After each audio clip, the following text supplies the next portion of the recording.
Deserve. Wettermark Keith, the name you know and trust.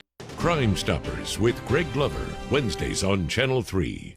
Last week, we told you that March is Colon Cancer Awareness Month. Gastroenterologists are regularly treating that concern and that disease. But we're happy this morning to bring another doctor to the table for you, Dr. Laxmi Parsa, who is a gastroenterologist, but also a hepatologist at Erlanger. He joins us this morning. Nice to see you.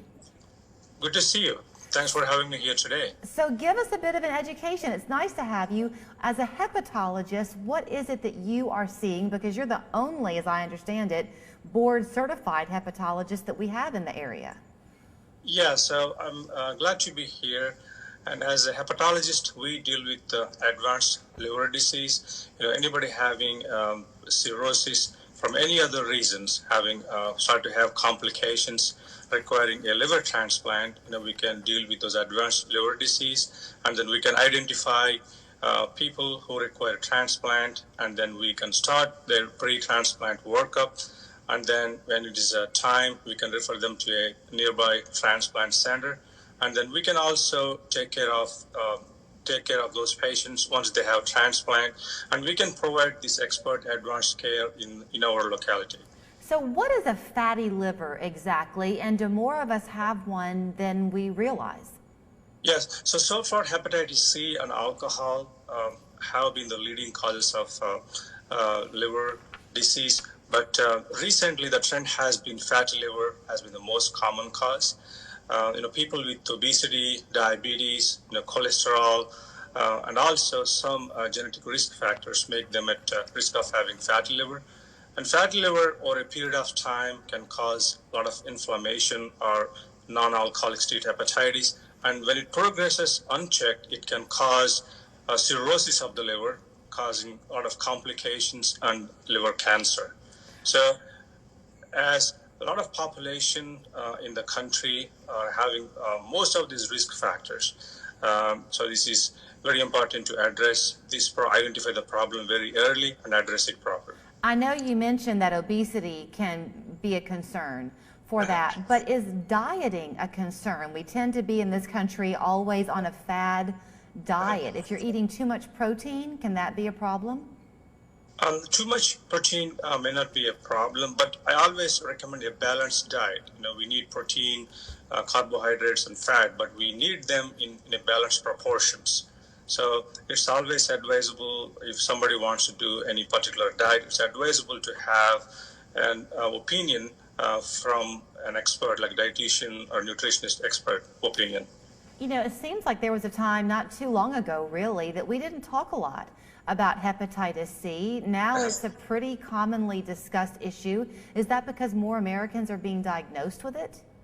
Yeah, more Americans are diagnosed with it, and also there are a lot of proportion of people still need to be diagnosed. And luckily, we have very good medications currently. A few years ago, treating hepatitis C was very difficult because we need to take medications for almost 48 weeks, and even the cure rate is very low. But currently, you just have oral medications. You just take 8 to 12 weeks, and more than 95% of the times, you get cured.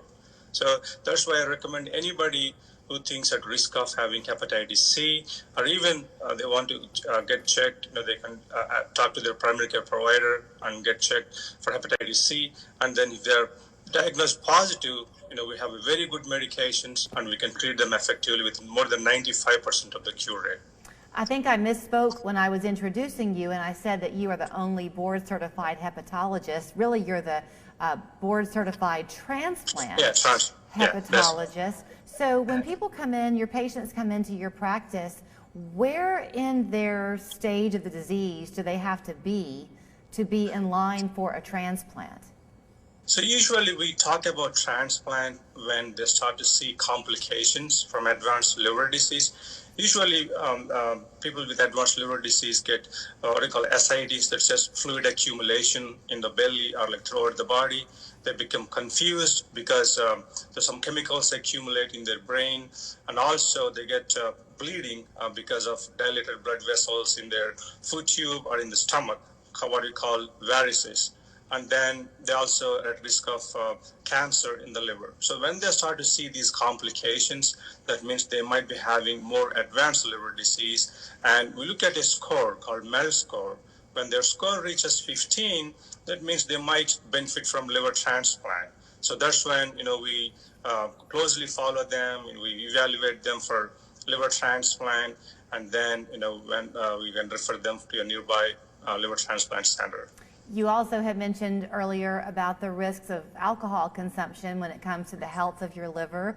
There can be kind of conflicting reports sometimes. You hear a glass of red wine can be beneficial. So what's too much? Well, if a woman drinks more than 3 drinks a day for 5 years, that's enough to damage liver completely. If a man drinks more than 5 drinks a day for about 5 years, that's enough to completely damage the liver. So that's called heavy alcohol use. But people, it depends on, like, if somebody has a fatty liver, even a little bit of alcohol on a regular basis can cause a lot of damage to the liver. So. And you're saying it can completely damage the liver. Does that mean that your liver does not heal? You can't reverse the damage done to it? Yeah, exactly. So what I mean when I say completely damage the liver, it can cause what we call cirrhosis of the liver, which is the advanced stage of the liver disease, giving rise to all the complications that I have mentioned. So a minute left. For those who are hearing you this morning thinking, okay, I need to go and see him. I'm having some symptoms and I've got to go see. Can they self-refer, or does a primary doctor have to refer them to your office? No, they can self-refer. They can just contact our office, and then we can make an arrangement for them, appointment for them. All right, Dr. Laxmi Parsa, thank you so much for your time with us this morning.